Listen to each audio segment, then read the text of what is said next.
session is about how I got a job at Phillips. So Ellie is going to talk with us about her experience of getting into the workforce within the arts on the commercial side within auction houses. So this is going to be really exciting. Just a quick background, and then Ellie, I'll let you do your full background for yourself. Ellie actually graduated from Tufts University in 2021 and was an ArtBound Initiative alumna, so interned at Scope Art Show in New York in 2021. Is now the executive assistant and department coordinator for photography at Phillips Auction. Supports global auctions, exhibitions in New York and Hong Kong. And Ellie's built her career at Christie's, holding different roles within client services, research and sale coordination in San Francisco and New York. And then quick introduction about myself. Who am I? So I'm CEO of ArtBound Initiative. We're an internship program, for artists and content creators and designers and film and TV producers. And we've placed over 1,000 interns to our program, including Ellie. So really excited to speak with her now after some time out of the program and having furthered her career. And then just a quick rundown of how today will go. So we'll spend a little bit of time on Ellie's career journey, talking about, Ellie, with you about how you got into the role that you're currently in. I will then also talk about initiative and our program, just to introduce to those of you who don't know about us and, introduce also the program that Ellie went through herself. And then we'll leave an open Q&A session here, and we'll try to spend at least half the time or 20 minutes on the Q&A because I love the Q&A session. So as you're going through, as we're talking about things, please, take down your questions, even if they're small little questions that you're like, I don't know if I should ask that. I love it. So just like put it in the chat so we can get a conversation going. And so we can it's not just me fielding the questions here. Take some load off of me, please. So I'm going to stop sharing here. Ellie, I will let you do your own introduction. Maybe you can tell everybody here just a little bit about who you are and your current role. Happy to. So, a little elevator pitch. I went to Tufts University for undergrad. I studied art history and German and minored in entrepreneurship at Tufts, which was our business minor that you could do. I also took some studio classes with the Boston Museum of Fine Art School of Museum of Fine Arts, which Tufts works with, and you can get a dual degree through, but I just did a couple classes. From there, I graduated in class of 2021, and in the fall of 2021, through ArtBound, I worked with Scope Art Show, which was a satellite art fair in Miami that went on the same week as the Miami Art Show or Art Week, in Art Basel. And I worked there for 3 months. We were prepping for our fair in November, and I had started in September, and I was the marketing coordinator while I was there with Scope and enjoyed the experience, but kind of wasn't sure if art shows were for me. And I had a couple informational interviews in the summer with people who had worked at Christie's, and one of them had offered to introduce me to the coordinator in San Francisco who was looking for an intern for the year. So I applied for the job and then was an intern at Christie's for a year in San Francisco.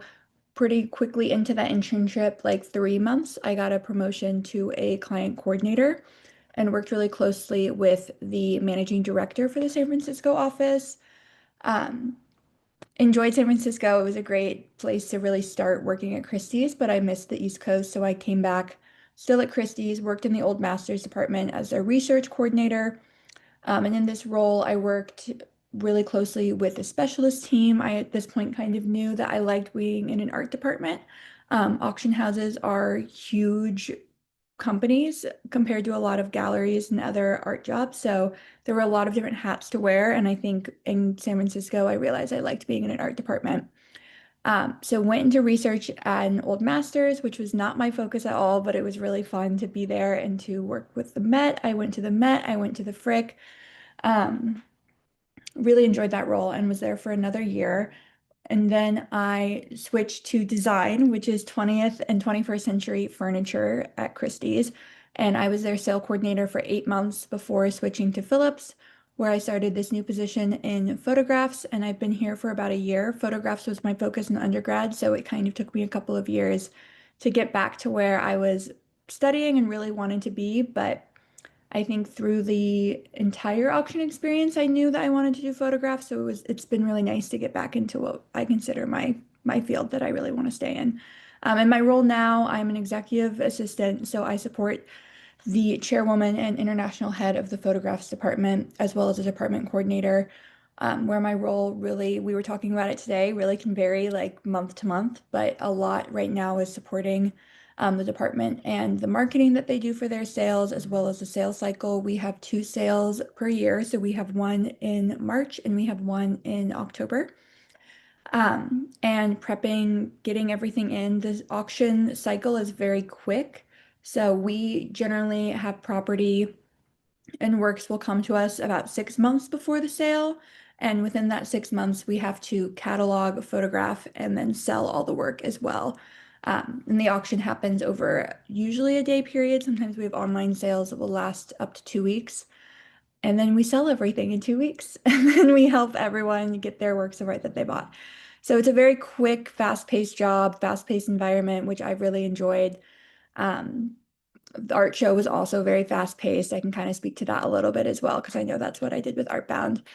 So yeah, I've really enjoyed working on the commercial side of the arts. I have a little gallery experience from early on in an internship, but can speak to that a little bit less. Perfect. Yeah, I have so many questions for you because you have such an interesting broad background of experience, right? You've worked within galleries, like you worked on art shows, and then you really quickly entered the commercial world outside of university, which I think is a really great strategic move, especially given your background specifically. And also maybe, and we'll get into that a bit, but maybe the things that you feel are your strengths, right? Like the things that you feel are kind of aligned for you specific, towards what you do well. You explained kind of some of the different roles that you had, but I think just to start off, like I'm going to have some questions specific about Phillips, but specific to you, can you tell us a little bit about what is it like working as an executive assistant? What types of things what types of like personality do you think it takes to be in the type of role that you're in? What are the really difficult parts about it, and what are the great highlights about it?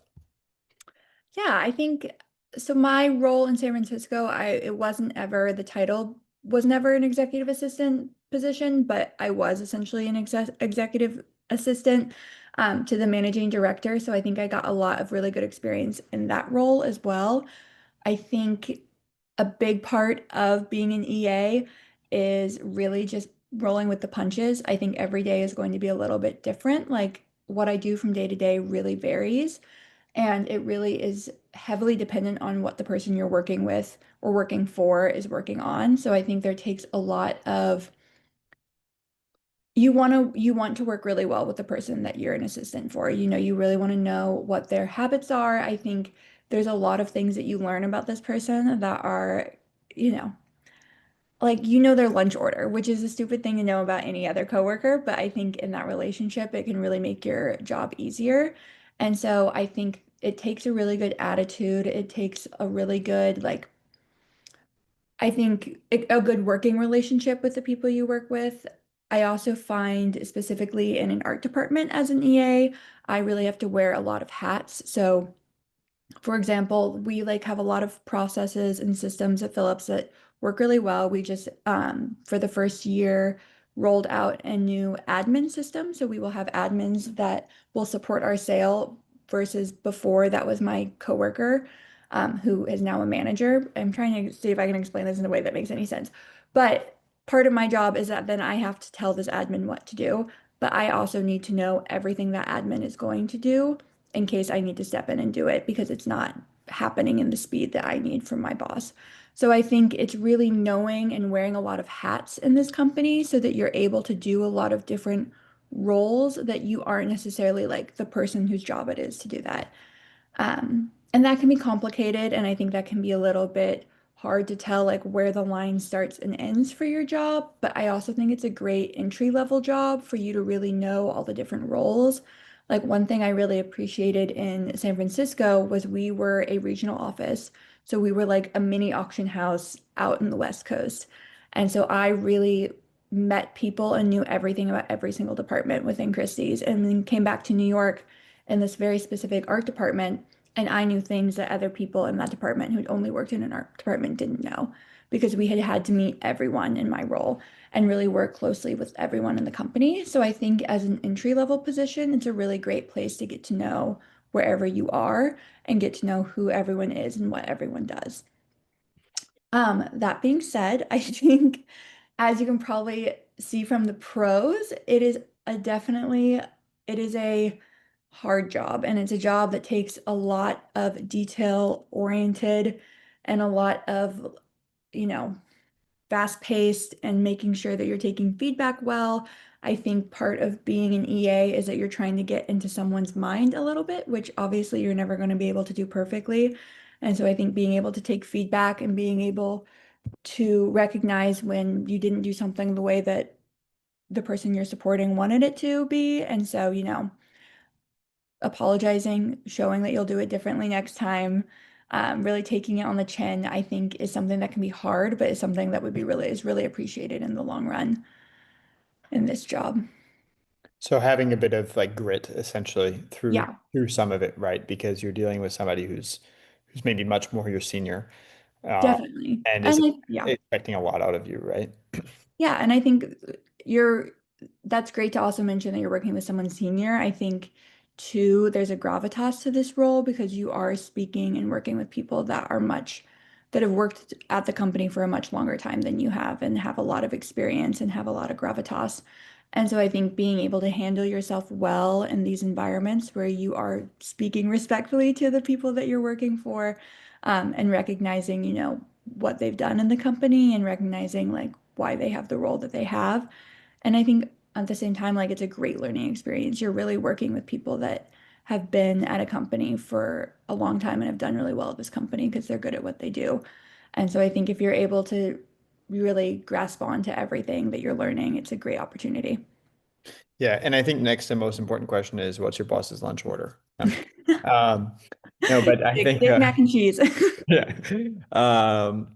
No, but I think that it's good to understand as you're entering, like I'll sprinkle a little advice here. Like I think it's good to understand as you're, exiting university and thinking about what are the types of areas that you want to work within is getting to know yourself a little bit and understanding what are the things that make you tick and drive and what are the things that you're maybe not so good at, right? So, for some of you that are on this call, you might notice that you're really good at executive functioning. You're really good at staying organized, at getting things done. You like to work a lot. Like that's for me, like I will prioritize work over anything else just because that's my character. But some people aren't like that. Some people are more creative, maybe, or they really need kind of that balance in terms of work-life balance. So if you know that you're a type of person who's really executive functioning, you like to work hard, you like that kind of grit, you like to be driven, a role like this or going towards a role like this where you're like, okay, I'm going to be in a very commercial type of space. I'm going to be in a space where maybe I'm supporting more senior leadership is a great type of role for you and it's something that you can really aim towards. And if you're like, hey, you know what, I'm more of an artist or I'm more of interested in kind of like the actual creation of art or supporting other components of it, right? Like being a designer or something that can still be commercially driven, but it's more creative, then it's good to know that kind of early and test things out and be like, okay, maybe I'll go more in this direction, right? Because so you're not swimming upstream, but you're working with your strengths and you're working with your um, the things that are going to benefit you. Yeah. So tell us a little bit then about um, what are some of the steps that you took to get into the role that you are in now? Like, how did you, and I think this goes a little bit to Anna Sophia's question here, like, how did you build up your resume towards your photography position now? Like, how did you get into that role? Was it totally just by opportunity and chance? Did you have some idea that you wanted to go a particular direction? Were you just given opportunities? Like, what pulled you from being an intern at Christie's or even before that to getting to where you are now? Yeah, I think, every job is a little bit of luck. I'd say I think this job, one of the things when I started a year ago that I really appreciated, is it felt very earned. Like I felt like everything that I had been doing for the last couple of years were very similar to what I would be doing into this new role. and it was in the department that I wanted to work in. And so I think the big part of that was taking jobs that maybe were not 100% what I was looking for. Like, I think I would never have thought to work in the design department. I never really studied furniture in undergrad. That wasn't necessarily my focus, but I learned so much in that job. And I honestly think so many of the skills that I got in that sale coordinator position are why I have the job I have today. So I think you never really know what, like, the job might not sound perfect on paper for what you want to do, but I think, you know, holding out for the dream job, especially when you're young and you're early on in your career, won't necessarily help you get the skills that you need to get the dream job or get the job that is more in line with what you wanted to do long term. And so I think with that, like, I did take a couple jobs that are a bit different than what I was thinking. I think when I graduated college that I would do, but the experience from them was very rewarding and very helpful. And I think also, it takes a bit of time to get used to a role. I think most of the jobs I've done for about a year, like year and a half. And so really getting used to your day to day and seeing what you like, seeing what you don't like, and then every decision you make from the first opportunity, you'll have more knowledge about where you want to move to. Like when I started at Christie's as an intern, I really wanted to be a cataloger. That's what I thought was the next step.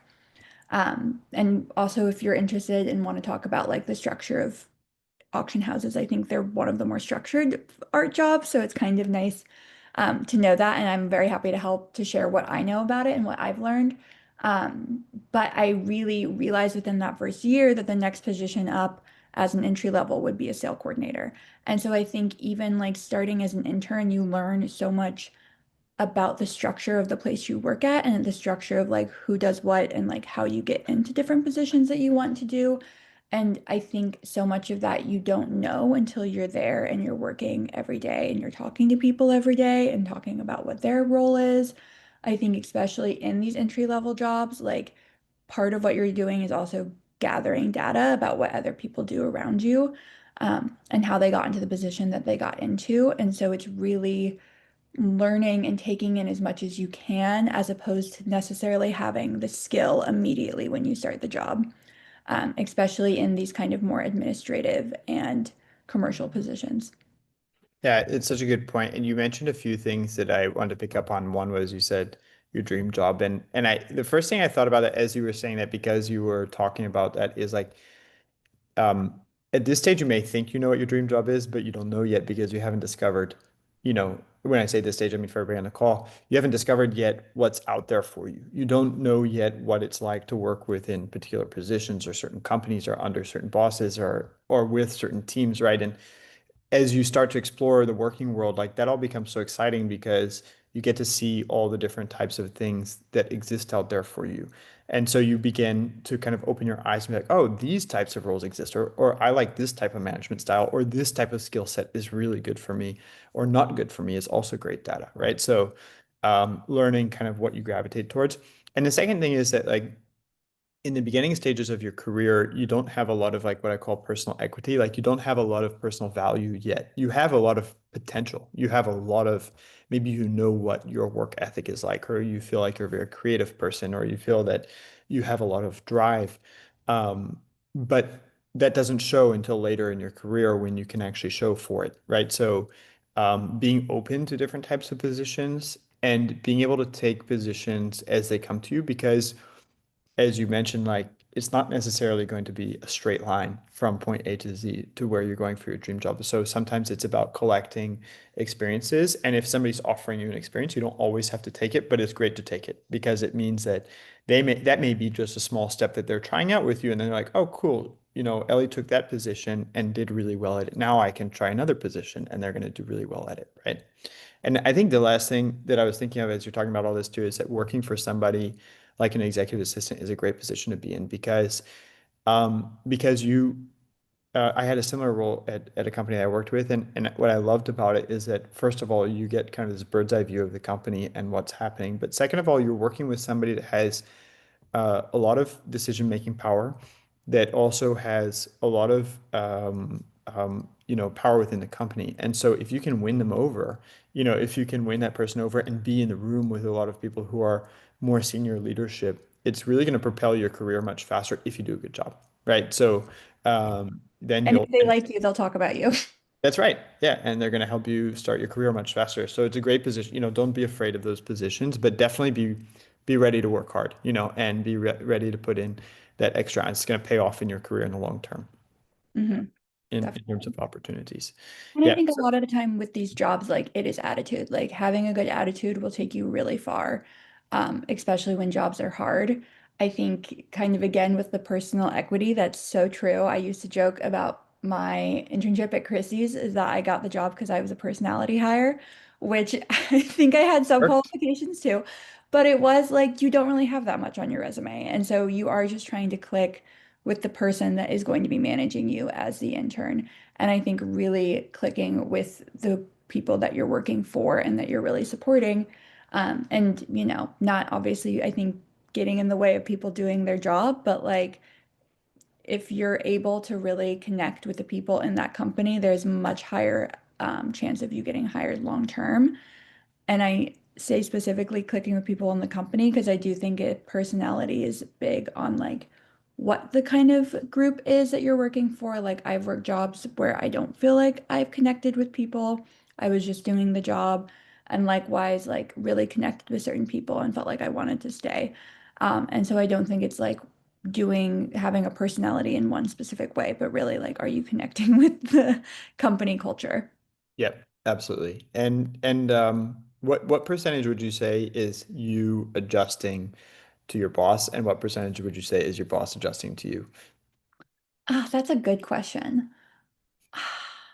I want to say probably for me, it's probably 70 me adjusting, 30 boss adjusting, Yeah. which I think is pretty good for entry level too. I think especially as you're starting your first or like, first real job, like you don't necessarily know how to be a professional in that environment. And so I think taking cues from people above you is really good and really like, you know, learning what other people are doing or like a big thing um at the auction house is like auction day we come in super early. Like we come in like 5 or 6 a.m. And that's something that like you're not going to know automatically. And so you have to ask people when you plan on coming in. So I think really getting in these relationships too with people that are like slightly above you in the company and can tell you like, hey, you should wear this to work or like you should come in at this time on this day. And like having, Yeah. the more like basic like how to work in an office environment questions that you can go with someone to will really help you even if you don't stay there. Is like like what the art attire is, or like what the expectation is for timing and coming in. Um, Yeah, and I think it's important to note that um, you know, it, having a healthy work culture and having a work culture that has balance doesn't mean not having times where you have to work outside the normal work hours. Like you're going to have a work-life balance, you're going to have a healthy work culture, meaning that you're respected, that people care about your health and they care about your safety, they care about your development. But you still got to show up some days at 5 a.m. You still got to stay some days till 9 p.m. And that doesn't mean that it's not a healthy work culture anymore, right? It's actually very healthy to be putting in the extra hours and the extra effort. And I think it's important to understand that as you're, entering that kind of work balance. Yeah. Yeah, I know. It's funny because I say that and I'm used to it now, but that is a scary number for sure. Coming into the office at 6 a.m. I think too, like that is very auction specific. I also think like it's an anomaly because we only do that like twice a year. So that is not the normal expectation for a 9 to 5 job. And I think, when you have expectations like that, that are kind of these like one-off days that you have to come in really early.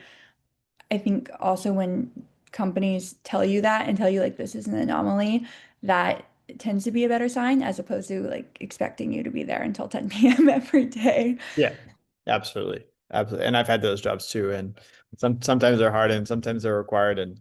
But it's important to like, it doesn't mean that you have to stay in that job forever, but it's important to put in the effort. know that maybe that's not something that you want in your future, and continue to gravitate towards things that are having the components that are most important for you, right? And that may be work-life balance, or that might be, growth, or that might be the size of the company, or that may be other components that are important.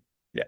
Yeah, and I think like speaking very specifically to auction, one of the things that I really appreciate about this industry specifically, especially in the arts, is we do have like these early mornings and late nights, but they're very cyclical. Like I can pretty much for the full year know what months will be busy at work and what months I can like really plan vacations or plan time to like go see family, which I think for some like other jobs and for some other parts of the field, it's harder to predict what will be busy and what will be a little bit quieter. And so I think auction has been really nice for me because there are those strenuous hours, but they're very structured. You really know when to expect them, as opposed to, I think, getting a bit thrown into a tornado at work and you're not prepared for it and like you have plans at the end of the day.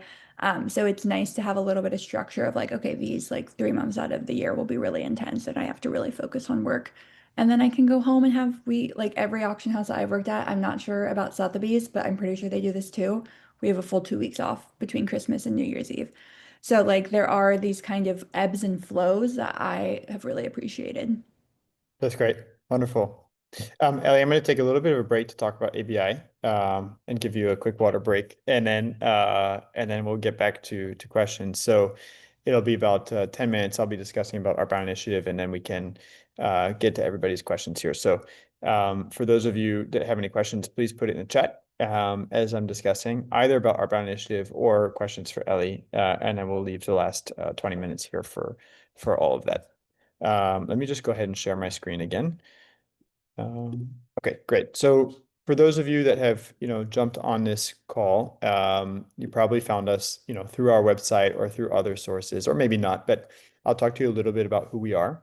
So ArtBound Initiative is a global career accelerator for creatives. We've been around since, 2016, so almost 10 years now. We've placed over 1,000 participants within internships within the creative industries. Our main goal here is to help connect university students and recent graduates with opportunities within the field, but also to provide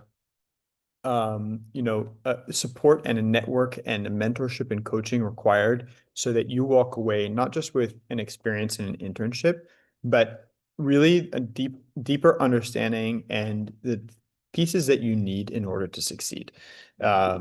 Now, just a few things, we are like an extra course, and I like to say we're like an extra course that you take outside of your university, but offers much more value and practical implementation. So, you're with us for 6 to 9 months in total. And we're a very small program. We're hands-on and we support each of our participants through that. Who is the program for? So maybe a few people, this is not totally exhaustive of everybody, but some kind of thoughts of who this might be appropriate for. Some students and recent graduates who are looking to get started within the creative industry. So maybe if you studied film, or if you studied TV or design or art history, or fine arts, advertising, marketing, for example. These are all great fields that you can get into. Those of you who are looking to do internships internationally, I mean, specifically looking to do something internationally can be difficult. And I think that finding companies that are willing to take in, and plus managing the visa process, so that's something that we're really good at doing, and I'll get to that in a moment. International students. So maybe if you're on an F1 visa, or if you're on a Tier 4 visa in the UK, or a 485 visa in Australia, and you're looking to do internships during or post studies, we can help support that. Or if you're looking to do an internship for academic credit, and you need to figure out, okay, I need to have this specific type of internship for academic credit. Again, that would be an appropriate type of person looking to do our program. We have a bunch of different destinations that you can go to. So within the US, we have New York, Chicago, and Los Angeles. We also recently just launched Austin, Miami. So if you're looking to do something in Austin, Miami, that's great. 2 new locations opened. Within Europe, London and Berlin. We also have Melbourne and Sydney available in Australia, and in a virtual program if you want to do something virtually. In terms of internship types, so there's a bunch of different internship types that you could do. Now, I know most of you here are, probably within arts, and so I'll start here. You could work with an artist, you could work with an institution, or you could work with a gallery in various different types of roles. But there's other different types of things you could do too. So, for example, in entertainment and media, you could work, within production or within post-production, or talent management or script development or photography.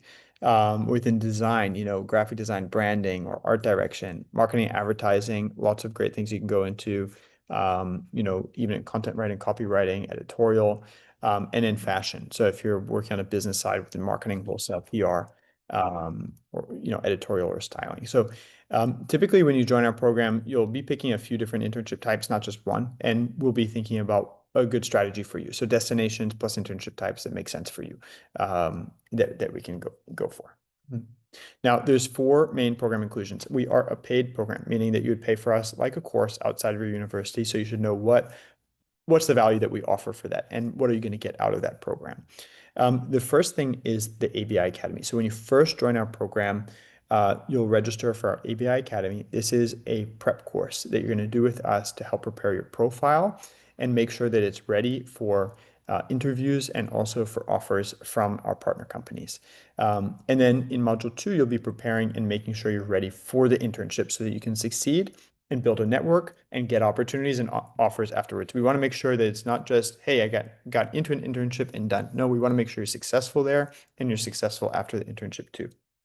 This is a combination of online coaching with some industry experts and also some content to watch. And all in all, it's about 3 to 4 hours per week of your time and flexible. So it's built for full-time students. Some of our experts and advisors, just for example here. So, Justin and Jen working for Warner Brothers and MTV Paramount, Kevin with Omnicom Group, Michael with Ralph Lauren, Vanessa with Equent and Jazz with Shutterstock. So, lots of different coaches and many more depending on the field that you're entering into.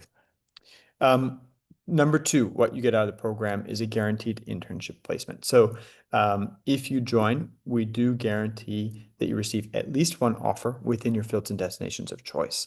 And how this works is that we actually don't control the hiring process for these companies. We work with over 300 partner companies worldwide. And our goal is to make sure that your profile is really strong. We also know what those companies are looking for. So we're able to guide you and help you during that interview process. And then normally if you'd apply online, maybe it'd be one of 200, one of 300 applying for a role. Through us, because we have those relationships, we're able to say, hey, please look at Ellie's, resume, take a look at it and see if it's something that you'd like to move forward with for an interview. When we set up that interview, then we'll be helping you with the interview process. And then we continue to do that until you receive an offer. So this system works well. It's worked in the past year. We had about 260 participants go through our program, and 100% of them were placed into internships. So you have a very strong chance of getting an internship if you come through the program. Now, if you don't receive an internship offer through our program, you get a full program refund. So that's why we say it's a guaranteed internship placement. We want to make sure that you have something lined up. Internships could be between 3 to 6 months in duration. They can be part-time or full-time. They could be for credit or just for experience. One thing to note is that because we don't control that hiring process, we can't guarantee that it'll be a paid opportunity. It might be paid, it might be unpaid, it might be a stipend. That's something we don't have control over. So just something to take into consideration as you're thinking about the program. And then many of our participants have been hired post-internship. So lots of opportunity to receive, potential work afterwards. A few of our highlighted partner companies, we have, some art galleries and museums called MAD in New York. We also have Hyde Park Art Center in Chicago, Factory PR, which is an ad agency in LA, Wolfgang Stiller is an art studio in Berlin, Raptor is a marketing agency in London, Milkman is a creative agency in Melbourne. So lots of different, these are just some examples of companies that we work with, but as I mentioned, over 300 that we're working with, around the world. Now, point number 3 that you have through us is support. If you're going internationally, you're going to receive travel support. That means visa processing, insurance arrangements, and housing arrangements through our program. Housing is optional. You can choose to use it or not. Visa and insurance, if you're going international, is required for obvious reasons there. And then you'll receive in-city orientation and also pre-trip information package and guide. And then again, we're a small program. We're really hands-on. Our goal here is to be high impact to all of the people who are coming through our program and choosing to utilize it. So you're going to receive a lot of support. Program coordinators who are going to help with onboarding, interview and recruitment preparation, resume and portfolio reviews. You're going to have our placement coordinators who are doing that placement process with companies, helping you with visas, housing, and insurance, and then in-city coordinators who are going to help on site. We're going to be there for events, emergency contact, and orientation. And then last but not least, you have access to our creative community. So, building a network is really important. I saw one of you ask a question about how do you get those entry-level positions, and a lot of it is about having a network. Now, you don't need to have a network of 1,000 people. What you need is a few people who are your senior, who can, 4 or 5 years your senior, who can help you maybe connect with a few people who can help guide you during those crucial stages of trying to get your career started that are the hardest part of your career, to be honest. We have all of our alumni on our app. This is a great place for you to connect and say, hey, you know what? You went through the ABI program. I'm going through the ABI program. Let's connect. Let's grab a coffee. Let's hop on a Zoom and finding a few people who might, be great to connect with. We also have offline events in all the cities that we operate, and then chats to join like this, and some that are exclusive for our members. Our alumni have gone on to work for great places. Ellie should be on these slides, of course, because now you're working at Phillips, but just a few examples, Apple, NBC, CBS, Saatchi and Saatchi, Netflix, Google, TikTok, L'Oreal, right? Like great places. And these are just some examples of some of our alumni who have moved on, and work for some big companies that you could potentially connect with. Now, I mentioned that we do have a fee. We are a course outside of your university. So our program tuition, if you're doing something within the same country that you're living in or that you're a citizen of, is 2250, or if you're doing it virtually. And if you're going internationally, it's 3250. And that includes those four components that I mentioned, but it doesn't include like visas or housing or flights or things that are incidentals, depending on where you're going. We do now also have a grant that's available for financial needs-based students. This is between $500 up to $2,250 off the program fee. And it's for our local and virtual programs. And you can check more information about that on our website. And then how to apply. So I'll just really quickly show you the application form. When you go to our website, there's an application form here. You need to prepare your resume and your portfolio, both of those things. Just put what you have. We care more about content than we do about format at this stage because we're going to help you with the format of your resume and your portfolio in the program. A couple of academic references and a personal essay. Please don't write it with ChatGPT. We love ChatGPT, but we don't like it for essays. We want to see and hear about you. And then if you're applying for the grant, there's all the information about the grants and scholarships. You fill out our application page. Nothing is set in stone here in terms of destinations or career fields or term you're applying for. We're going to talk about it during the interview. You fill out all the information and hit submit, and our team will follow up with you for an interview and then provide you a decision of whether or not you've been accepted into the program, at which point you can make a decision whether or not to join. So there's no fee to apply to the program. Now, we do have an application deadline coming up on December 10th. So if you're thinking about doing something for the summer of 2026 or anytime during the year, because we have year-round internships, I recommend you to go ahead and get an application, and we work on a rolling admissions basis. And we want to make sure that we have lots of offers and opportunities, available to you at the time that you're applying for us. Okay. And we have more upcoming events upcoming. So I do recommend you to check out the other events that we have on our webpage. And it's the same way that you found it here, but some other events for you to see, about building a portfolio, about building a resume, and some other things such as impact of AI on hiring for you to join this year. So would love to see some of your applications in at some point. Now I'm going to go back to our discussion here with Ellie. So if you have any questions, we can get to that. I'm going to start going through the questions from everybody here. I think you spoke a little bit about it, but just starting off, Ellie, Anna Sophia asked, how did you build up your resume towards your photography position now from where you were interning prior? Maybe you can briefly, touch on some of those components. Yeah, I think I studied photography in undergrad. I think I mentioned at the beginning that I'd done some studio classes, and I did a lot of photo studio classes. and ended up writing a lot of my essays towards the end of my undergraduate degree on photography. And so that was really my focus as I left school. And then when I started working in administrative positions at an auction house, I felt still kind of far away from that. It became much more like hobby-like for me, but I kind of always knew that this was the field that I wanted to have the most knowledge in, and this was the field I wanted to work in. And so I think a combination of working jobs that aren't necessarily like 100% what you studied helped me build up career goals while at the same time knowing that I was working on the side on my own personal projects and my own personal research for photography. And that was kind of always my focus and making sure I was still keeping up with the sales, keeping up with people in the department. I'm still quite close, not quite close, but I do know the people in the Christie's photography department. Didn't work out for me to work with them directly, but I think, there's ways where you have your job you're doing day to day, but there's also ways that you kind of maintain your own knowledge base about what you want to do. And that should theoretically be slightly easier because it's what you want to do and it's something you like studying. And so I think with building up the resume, I knew that this is always my focus. This is where I wanted to be.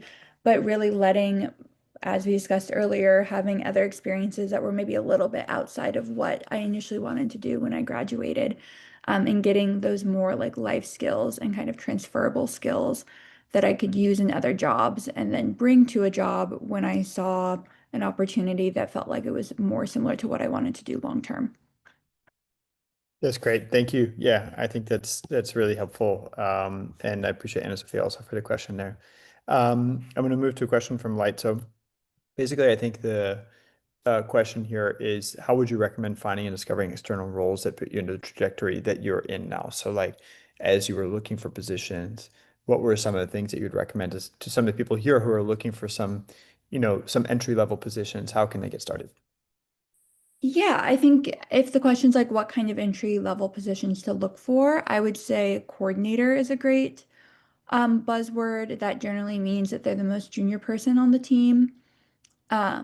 Sale coordinator specifically is a very auction industry specific role, or administrator, I think is also very, well, that one I think, yeah, that's still pretty auction specific, but both of administrator and sale coordinator will be a pretty, they'll interview you. I think the difficult thing with a lot of art jobs, and especially with having three really big auction houses, is there will be a lot of internal staff that is also applying. And so I think, especially with Christie's and Sotheby's, like they have a huge intern pool that they have every year, and they're a little bit more plugged in into the group and like having people that they can speak to directly of seeing jobs online. So I really would not shy away from intern roles either, I think is your entry level. Like I think especially in the auction world, the intern position is very similar to an entry level job. I have a couple friends, and I know a couple of the interns at Phillips have mentioned that intern jobs at museums are definitely more like educational based and much more like a program versus I think intern positions in auction houses, and my guess would be similar for galleries, are entry level jobs. So you are like there 9 to 5, you're working on different projects with people. It's a little bit more getting used to the routine of working, which I think is honestly more helpful. And then also you get to know people in the office. And then when you do see the entry level coordinator admin job, you have people that you could mention in the company that you're interested in applying. And always, if you know someone in the company, email them, let them know you're interested in applying. Yeah, that's great. And I think that you mentioned a bit, in terms of that a lot of the roles are going to interns, a lot of the roles are going to people who they know. The truth is that like having a network is really important, and knowing somebody who can help plug you into a role is always going to be so much easier than applying for something online. It's not to say that you can't apply online and succeed, but it's just much harder to succeed there. So you always want to try to leverage a contact point, if possible. And so when you're thinking about your career and developing your career, you might want to think in terms of 2 to 3 steps instead of one step. Instead of like, okay, I'm really looking for a job within this specific field or this specific thing. Think more of like, if I did 2 steps or if I did 3 steps, could I get to where I'm trying to go? Because if you can take any position related to it at all, like for example, okay, I want to get into auctions, maybe I'll work for an art show, right? Okay, I'm going to work for an art show, and then somebody within, that company or somebody that they know might have a plug or a connection for me for my next role. I think as you're getting started, you need to build some traction somehow. And getting traction is more important at that stage. So if you can find kind of an entry level role within the field, that's great. Um, uh, t- t- t- what if you're not sure what career you want? What would you recommend? Well, I'm going to answer that first, which is that's exactly what an internship is for. It's on both sides, is to test things out, is to say, okay, I'm going to trial and see, do I like this type of role? Do I like this type of company? Do I like this field? And it's for the company too to say, do I like this person? And do we potentially want to hire them now or later down the line?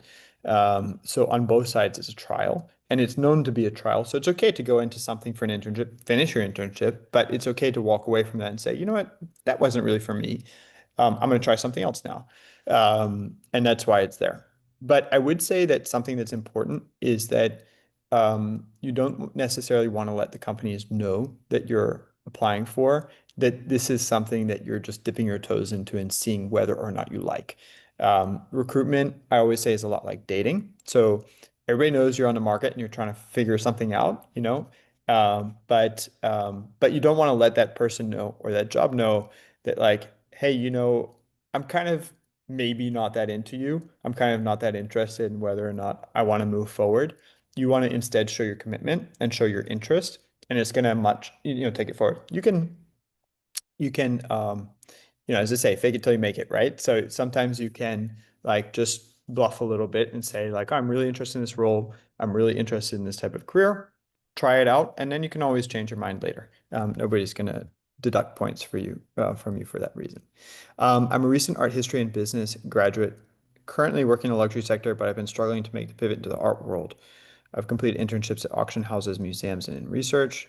What would you recommend as the most effective way to finally make that transition? That's a very specific question, but interesting one. I think Phillips sells watches and jewels. Christie's also had watch departments and jewels. They also did purses and I think streetwear at one point. So the luxury and art industry, specifically in auction houses, are very interconnected. I would say similarly, if you have this experience in that sector, specifically in admin roles, those are skills that are very transferable into the art world. So I think really looking at whatever jobs you're applying for and what are the key points for someone that they're looking for and really showing like what you've done in these roles and how they're similar. I think especially commercial art, that's an easier transition than maybe a museum where they are kind of similar. You're trying to sell something, you're trying to sell a luxury good. And so I think that might be a good starting place if you're kind of interested in looking more into the art world. Starting commercial might be an easier transition for you specifically from luxury. And then if you are wanting to do more like academia or more, art, nonprofit work, I think you can kind of transition from there. So similar to what you were saying earlier about like the 3 steps. Great. Sorry, I was finding a hard time hitting my mic button. Yeah, great. Wonderful. Um, so Corinne asked, I was wondering which course in undergrad did you think made the most impact on you and or your career? That is a good question. I was reading the questions earlier and I was thinking about it too. I think for what I'm doing now, I'm very glad that I studied art history. I think having that basis has been really helpful, along with I think the critical thinking skills that you learn in art history are very helpful. Um, that being said, I think having a bit more of a practical like background in entrepreneurship has been really helpful for me as well. I took a marketing course in that minor that I thought was really interesting, and I ended up actually getting an internship through them as well. So I think there's pros and cons to both. I would do what you like to do, and you're going to take skills out of that. Um, I think at the same time, it's good to have a basis of an understanding of the field you're going into. And so, like, having an art history degree or having a studio background in the art world is going to make a huge difference just because you know the same information that everyone's working with. Um, and you're all there doing what you love. I think art history doesn't have a reputation for getting you a job that makes a lot of money. So you're generally working with people that really love what they do and love what they studied. I think it's interesting you did art history and entrepreneurship, and um, one of the things that can add a lot of value to your resume is having an intersection of two things that are not necessarily related. And this happens in your career also. So, for example, if somebody, I'm not sure, if somebody's, was a banker and then went on, to work within the arts, maybe they'd really be good at, valuation or at financing or things of that sort, right? So, sometimes having that kind of intersection of two different things is where you can find a little bit of a unique niche that gets you an entry point. So if you're studying one thing, like fine arts, and if you bring in something that's very different from that, that might benefit you, you can figure out kind of where's the intersection of those two things, and that can be helpful. So it's Definitely. interesting you mentioned that, the entrepreneurship side was the interesting part for you.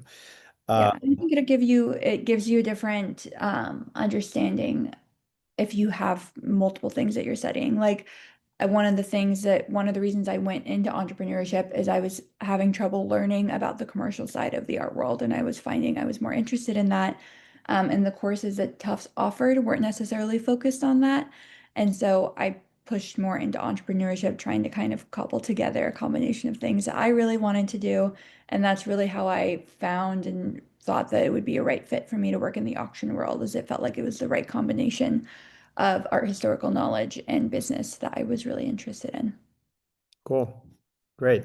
Um, I'm going to go to a couple more questions here. We've got about 6 minutes left. So, um, excuse me one second. There's a couple questions about ABI, which I'll answer. So, out of the internship placements, what percentage went on into being hired in industry directly afterwards?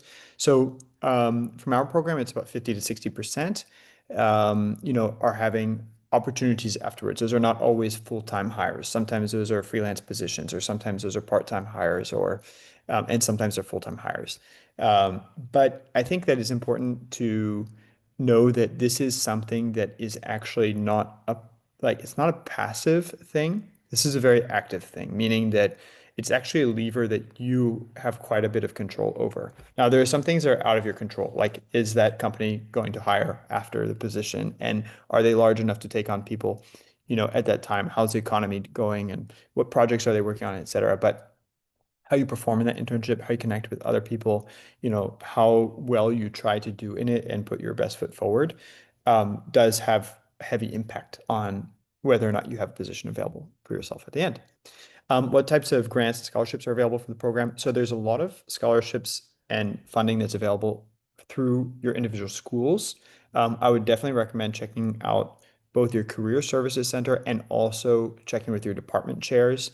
Whatever department that you're studying within, often has individual, or the school that you're studying within the university often has individual funding. So don't just check with one, like the career services, also check with the school that you're studying within the university or the department that you're studying within.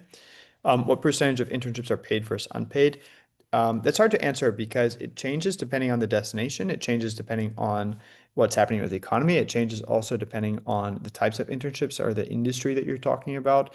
I would say that in general, what we feel and also what our university partners feel as we speak with them is that between 30 to 40% of internships are paid. And that could be full pay or that could be stipend. And now I know that that poses a genuine challenge for a lot of people, especially if you're coming from a more financially constrained background. But I think it's important to note that this is still part of the way to enter into the industry. I'm not endorsing it, but it's part of the way to enter into the industry. So if you're having difficulty with that specifically, then I recommend looking for part-time positions or looking for virtual opportunities while part-time, so that you don't need to incur a lot of extra fees and costs. So that as you begin to build your resume and get those things on your resume, you're remaining as cost effective about it as possible. Um, Okay, Light also asks, how would you suggest breaking free from being viewed as the admin person when you may not be given scope to contribute to projects across a company? Yeah, that's a great question. I think the admin role does, I will be honest, like it's a lot more manager and kind of what's the right word? Like it's managing a lot of information and a lot of details that you don't necessarily do in school and in this more academic environment. And so I think something that is really helpful, and I say that as still as an admin myself, is I think it's really showing what you want to do and really showing that you have a good attitude and are willing to take on tasks that are maybe outside of your job. Um, that being said, the admin roles tend to be very heavy roles. They tend to be a pretty heavy lift. So I think when it's your first year, that can be kind of hard to do. But as you get used to the day to day and used to, what's expected of you, I think you have more space to take on more um, exciting jobs and more of like a cataloger position. And I think also a big part of that is then the team knows you and they trust you can do a good job. And so then they'll give you more responsibility. So I think these Hmm. roles that are a little bit like less sexy maybe can also really give you a good foundation for the people that can then get you into these positions that you're doing a little bit more of what you want to do day to day. Mhm. And also like speak up, when you're in those roles and you want positions, like nobody's going to read your mind, right? You need to speak with HR departments and with your managers, not saying like I'm totally upset with this role, but just like, hey, I'm really interested in these areas. And when the opportunity arises, I'd love to have an opportunity to be there. And, bring those things up, especially during your check-ins, because people are going to want to support your career if you're doing a good job, and they're going to want to support your growth, to retain you. Yeah, Um, 100%. yeah, we're out of time here, so I'm gonna just say thanks so much for attending. I'm also gonna leave you a couple of links here.